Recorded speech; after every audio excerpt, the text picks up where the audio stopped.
And this is actually where I see a lot of people stop, that they don't want to go farther and they just think, I'm going to just learn about BDSM, practice BDSM, do it mostly bedroom only, maybe throw in a handful of outside the bedroom rules, and we'll call it good. And it never really progresses. And so you never really grow in your role. Welcome to the Doms of Living podcast, where you'll learn how to break free from the vanilla rut, unlock your true potential as a dominant or submissive, and finally make BDSM a lifestyle. I'm your kinky guide, Alesandra. Hello. I hope you're having a great day. Last week I had my dominant Jay on the show actually, and that was a really fun episode. So if you haven't listened to that episode, definitely check it out after you listen to this one, because we shared all about our dynamic and our relationship and his tips as a dom. But today I'm going to be sharing the exact steps we took to build a 24/7 total power exchange relationship. Because you may have been listening to that episode I did with Jay where I interviewed him, and you may be thinking like, well, how did we, get to where we are today? And if you don't know what TPE or total power exchange relationships is, it's a relationship dynamic where the dom has full control over basically all aspects of the submissive's life. So this involves things in and out of the bedroom too. It's basically, 24/7 all the time that the sub has consented and agreed to give up all of their power. So that is the dynamic that Jay and I have now, but it didn't always used to be that way.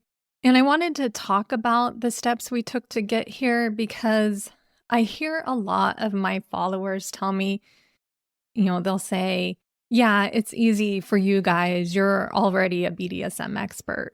Or they'll say, yeah, of course you can say just to do X, Y, and Z. You're already in a TPE relationship and have been for years. And so we've kind of been, hearing that so long over the years. Or I even have people at the other end of the spectrum that maybe they don't want to be 24/7 or TPE because they think that's just going way too far. Like they can't even imagine being that far. And they just want to stay bedroom only at this point in their journey. So this episode is going to be all about breaking down the steps that you need to go through and that me and my dom went through to get to that 24/7 TPE relationship, and kind of demystifying that progression from vanilla and bedroom only kink. So let's dive into these steps. So I would say that the first step we did, again, this is kind of what a lot of people do, is we just took in as much information as possible in the beginning.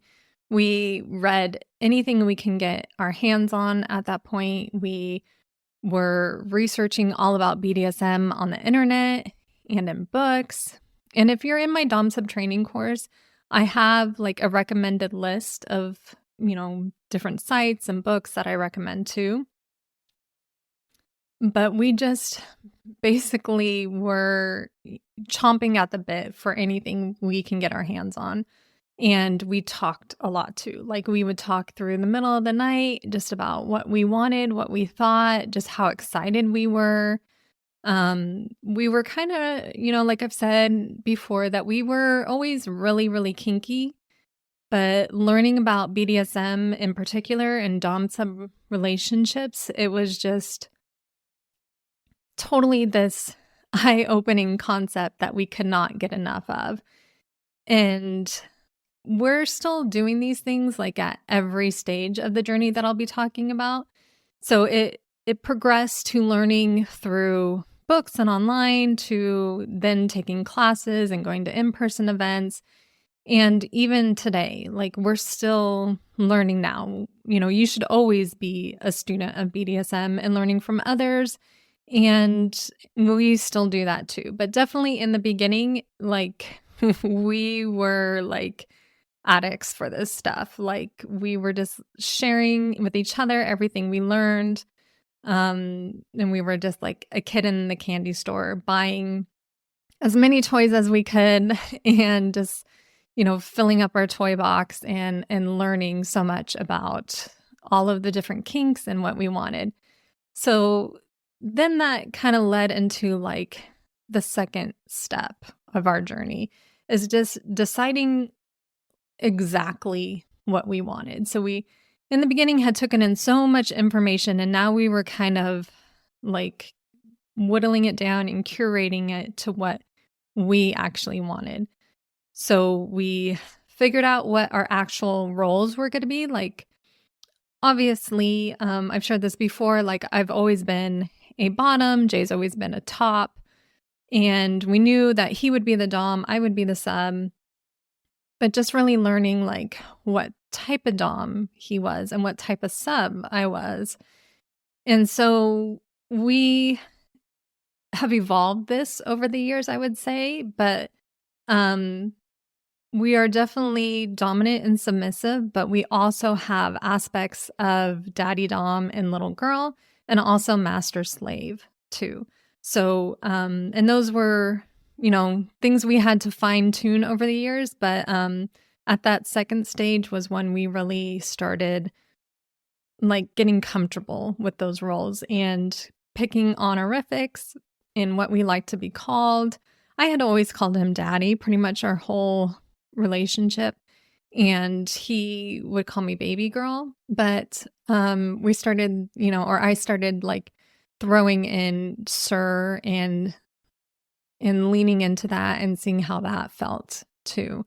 And definitely developing more of the age play, but like I said, also the hardcore master slave stuff too. And then we decided, okay, do we want this bedroom only, or do we want to have this dynamic bleed through into the rest of our daily lives? And so at this point in our journey, we did decide like, yes, we want this, not full time at this point, but we definitely wanted it to be outside the bedroom. Like we almost kind of saw it as foreplay for the bedroom, that it really got us into that mindset and, that zone. But we definitely didn't want this. We wanted it outside the bedroom as well. And so we agreed upon that and kind of, talked about what that could look like.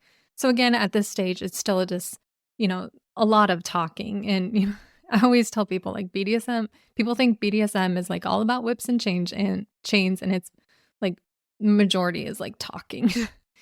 But another thing we discussed is what kinks we liked, what we didn't like. Like I said, we're pretty much already kinky and had done a lot, but now we started doing more of like things that would be labeled BDSM, like rope bondage, using more of the, stereotypical BDSM stuff like floggers and things like that. And then just, again, learning, what kinks we like. I won't go into all of them, but definitely, we learned that we both are really into age play and then how that can manifest itself. And then just different, sexual kinks as well. And so, of course, that led to us developing our hard and soft limits, the things that I won't do and he won't do, and the things that are kind of a boundary, but it depends on the situation. And so those would be my soft limits. And then picking our safe words. And so our safe words that we determined and that actually we've pretty much kept over the years is red and yellow. So red when either of us is completely at our limit and everything needs to stop, or yellow when we're approaching our limit. And so we either just need to kind of put that out there as a warning or as a signpost, I guess you would say, or that things need to like switch direction or slow down. And then another safe word that we used and we haven't used as much anymore is I would use his middle name. And that seemed to work too, because we had used that when we were just kinky, before we did like actual formal BDSM. Like we knew the importance of like having some type of safe word. So before we had something formal, I was just using his middle name because, to be honest, we were doing a lot of consensual non-consent even before like we knew it was consensual non-consent. Like that's been one of my kinks for like the longest time, and we were doing it before it was cool. So yeah, those were how our safe words were. Um and so yeah, the red and yellow is what we decided and what we use now, even to this day. And then at that stage too, we just kind of talked about general rules and punishments that we wanted, what punishments would look like, what, both physical punishments and like behavioral punishments, and just, you know, kind of bedroom rules and outside the bedroom rules, but nothing too like drastic at this point. It was just kind of like a handful of things. And so, at this stage, we were, like I said, taking in a ton of information, doing a lot of talking, kind of just deciding what we wanted, doing kinks and figuring out our limits, figuring out punishments and rules. And this is actually where I see a lot of people stop, that they don't want to go farther and they just think, I'm going to just, learn about BDSM, practice BDSM, do it mostly bedroom only, maybe throw in a handful of outside the bedroom rules, and we'll call it good. And it never really progresses. And so you never really grow in your role. And so if that's you, if you're feeling called out right now, I hope sharing these other steps will kind of motivate you to progress even farther. So the third step that we did is we created a contract, a written contract. And I know you're probably thinking at this point, like, oh my gosh, that is so boring. Like, that is so old school. That is like, no, I'm not creating a contract.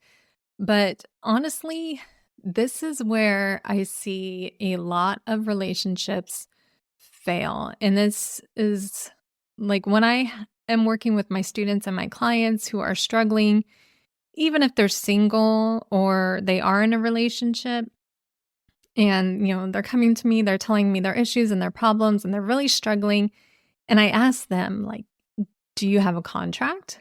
And like 99% of the time they'll say no.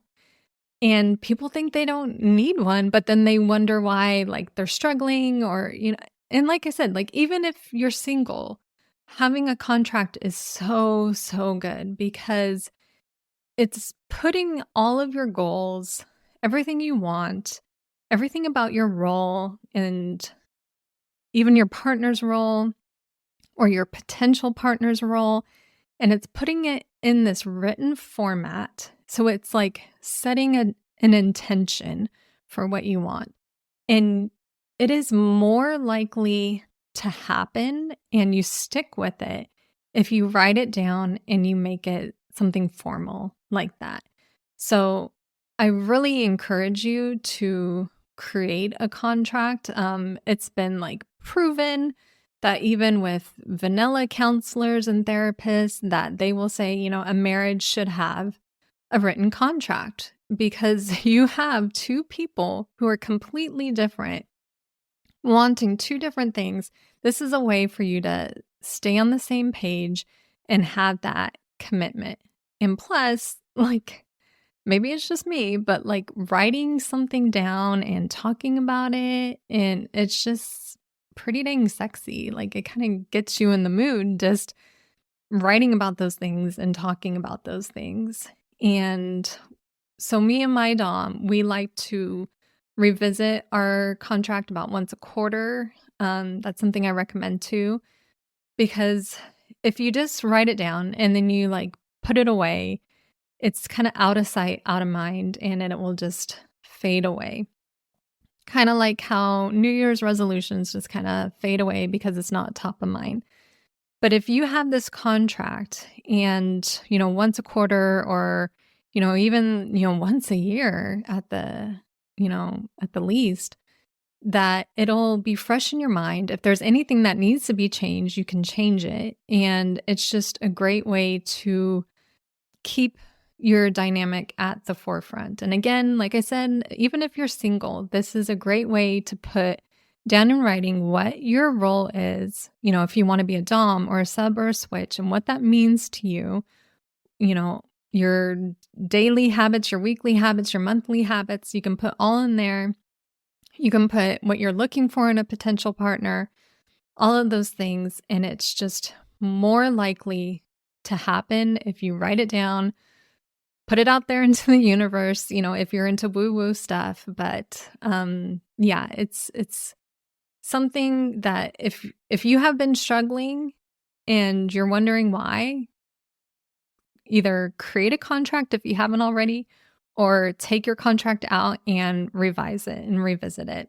And I know creating a contract can be overwhelming. There's a lot you need to get right, and people make a lot of mistakes with their contract. So I have a free printable contract template, and it is super easy to use, and it doesn't leave anything out. And you can grab it at domsubliving.com/contract. My dom and I have used it for our contract. So again, you can grab your free printable contract template at domsubliving.com/contract. Before the fourth step on our 24/7 total power exchange journey is in the beginning, we started doing daily check-ins, and then we kind of moved to what we do now, which is weekly check-ins. We still kind of do a very small daily check-in, but it's mostly weekly check-ins at this point. And so if you don't know what a check-in is as a dom sub couple, so a check-in is a set time where you both know, like, this is your planned time to talk about the relationship, talk about your needs and wants, and especially for the submissive to be able to speak freely and not worry, am I being disobedient? Am I not being submissive enough by sharing these things? So it's a way to really talk freely for both the dom and the sub, and to see how things are going. So you can reevaluate things, you can change things, and also celebrate. I think a lot of people kind of skip this step, but like we always try to start our check-ins by saying like our wins and like what we really liked that day or what we really liked that week. And that kind of just sets the tone for the check-in. It's not a time to like, bring out your list of grievances and, belittle the other person and just be like, wow, I got that all off my chest. I feel so much better. That's not what a check-in is for. It's to be a team and to discuss how can we improve as a dynamic.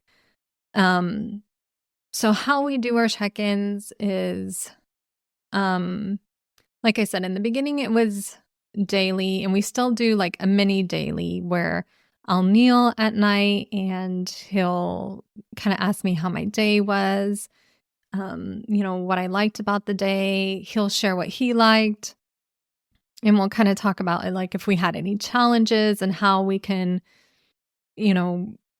better course correct for the next day. That way we're nipping things in the bud. And then weekly is more formal where, we'll sit down and, he'll let me know, this is our check-in. You have permission to speak freely.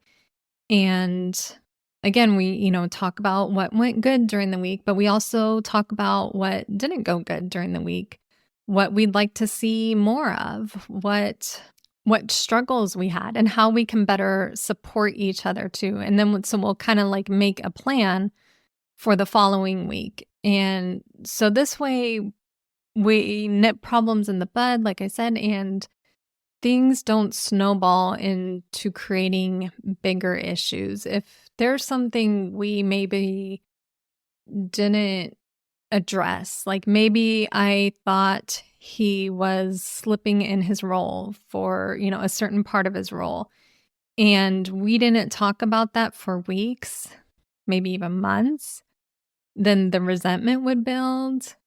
He would, keep doing whatever it was he was doing and not knowing it's an issue. And then it would become a habit in him and would be, harder for him to break. And the same with me. If he, just saw, oh, she's been topping from the bottom in this area, but he never tells me, I'm just going to keep doing it. And then it's just going to be harder for me to stop. So that was something we have implemented, is the check-ins, and it's just really helped us to progress and grow immensely. And again, talking about how we see our relationship growing and evolving and talking, and that's when we decided we wanted to be TPE was during one of these check-ins. And so if you're not doing a check-in already, I highly, highly recommend it. And then for our fifth step, we created a schedule. So we started becoming more intentional about what we were doing. We started developing specific rituals, morning rituals, nightly rituals during the day when he would come home from work, rituals that I would do even solo. And I have a whole blog article on rituals that you can check out too, on my website. And along with our schedule, we started being more intentional about our scenes. And so making sure that we were having a weekly scene. Of course, we're doing things, on the fly as he wants to, as I want to, but knowing that we have a formal scene on the weekends has been really, really helpful. Also adding maintenance spankings and things like that. And just creating daily habits that we would do as a dom and sub, both on our own and as a couple, having weekly habits. So we just kept adding more and more aspects of BDSM and being DS into our lives, into our power exchange, until it got to the point where he was just basically controlling everything. And even the things that he wasn't completely, 100% doing, he was still in control of it and delegating it to me. So for example, like bills, doing the finances. So that is something that, because this is something we've consented to and all that, he is in charge of the finances. But, as a total power exchange dom in our relationship, he is in charge 100% of the finances. But he also has the power to delegate aspects of that to me. And so one of those is me doing the bills. And so even though I'm the one doing the bills, it's still him, the one who has the control of it. And he can take away that task from me at any time because he has the control.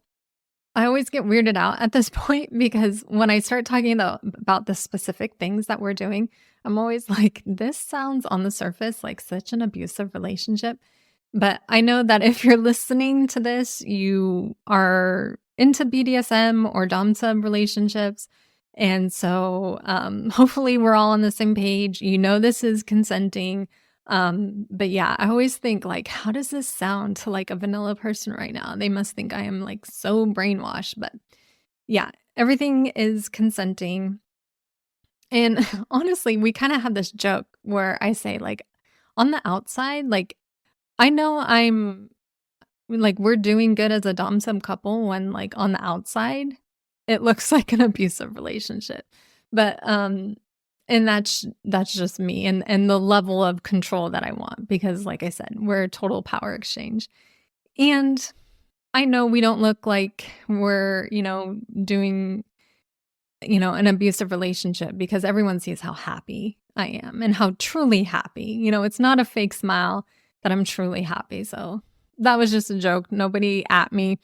But yeah, we just kept adding more and more aspects of, control and this power exchange into our relationship till pretty much he was just controlling everything. So during one of our check-ins, I think it was him that said like how about we just pretty much just go cold turkey and just say from here on out like we're total power exchange. And he said, I control everything and we'll still have our weekly check-ins where you can speak freely, but yeah, let's just from this point onward decide this is how we're going to be. And so anything I do, he can have full control to tell me yes or no, I can't do that. I know what I have to ask permission for and what decisions have been delegated to me. Because I hear people who have like these extreme views and basically myths about total power exchange relationships where they think like I can't breathe unless he tells me take a breath. I can't go to the bathroom unless he tells me to go to the bathroom.